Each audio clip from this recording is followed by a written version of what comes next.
Friends, আজ আমি একটা কলমি শাকের রেসিপি নিয়ে এসেছি। এখানে নিয়েছি কলমি শাক ভালো করে ধুয়ে বেছে কুচি করে নিয়েছি। এখানে কিছুটা চিংড়ি মাছ বেছে রেখেছি নুন আর হলুদ মাখিয়ে। এখানে নিয়েছি একটা গোটা পেঁয়াজ আর 3-4টে কাঁচা লঙ্কা চিড়ে, আর এর মধ্যে 1-2 কোয়া রসুন আর কি কুচি করে রেখেছি। শাকটা রান্না করার জন্য কড়াই তেল বসিয়ে দিয়েছি। এখানে 2টো শুকনো লঙ্কা দিয়ে দিলাম ফোড়নে, আর দিয়ে দিচ্ছি একটু কালো জিরে।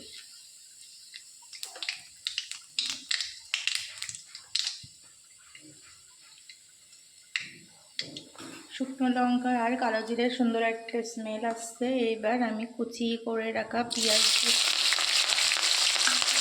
কাঁচা লঙ্কা, রসুন সবটাই দিয়ে দিয়েছি। এটাকে ভালো করে নেড়ে চেড়ে একটু মিক্স করে নেব। 1 মিনিট মতো ভালো করে ভেজে নেব। 1 মিনিট মতো একটু নেড়ে চেড়ে ভেজে নিয়েছি। কালারটা একটু ব্রাউন ভাব এসেছে। এখানে এই চিংড়ি মাছটা দিয়ে দেবো, জল সমেতই দিয়ে দেবো। এবার মশলাটার সঙ্গে চিংড়ি মাছটাকে একটু ভালো করে ভেজে নেব।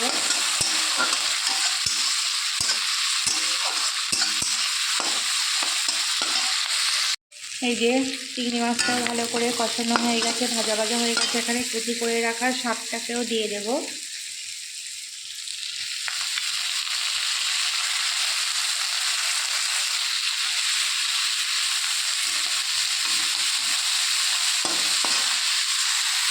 পুরো শাকটা কড়াইয়ের ভেতর দিয়ে দিয়েছি। এবার ভালো করে উল্টে পাল্টে এইভাবে মিশিয়ে নেব।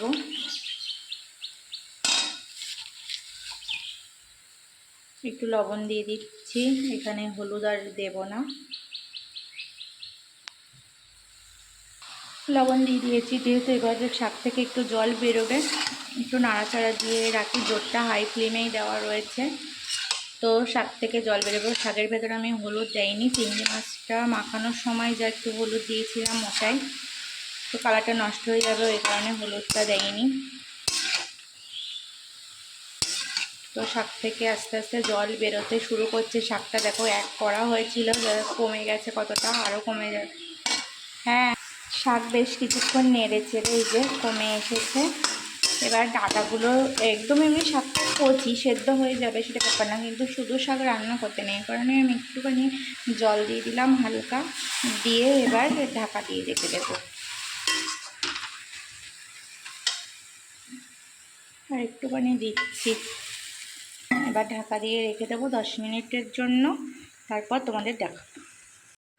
শাকের মধ্যে ভাজা জিরে গুঁড়ো দিয়ে দিয়েছি, দিয়ে আর একটু নেড়ে চেড়ে দিয়ে চাপা দিয়ে দেব। শাকটা প্রায় সেদ্ধ হয়ে এসেছে, এই যে প্রায় সেদ্ধ হয়ে এসেছে।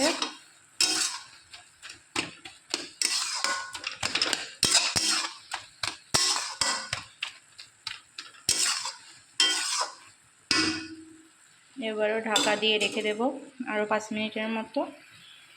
শাকটা দেখো প্রায় হয়ে গেছে। 5 মিনিট পর ঢাকাটা খুললাম, খুলে এই শাকটা বেশি না কমে না, তো নেড়ে চেড়ে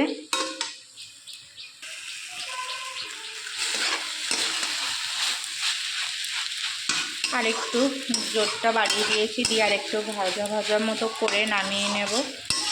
কলমি শাক চিংড়ি মাছ দিয়ে খেতে খুবই ভালো লাগে। কারা কারা পছন্দ করে অবশ্যই কমেন্ট করে জানিও। আমার রেসিপিটা যদি ভালো লেগে থাকে অবশ্যই লাইক কমেন্ট করে দিও। যারা নতুন চ্যানেলটাকে একটু সাবস্ক্রাইব করে পাশে থেকো।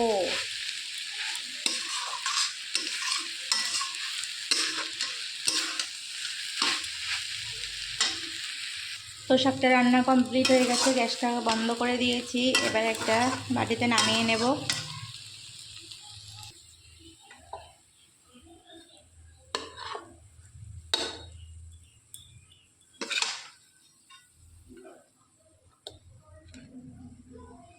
পুরো শাকটা নামিয়ে নিই। এই যে কলমি শাক রেসিপি রেডি, নামানো হয়ে গিয়েছে। তো কেমন হয়েছে অবশ্যই তোমরা কমেন্ট করে জানিও। আজকের মতো ভিডিওটা এই পর্যন্ত। সবাই ভালো থেকো, সুস্থ থেকো।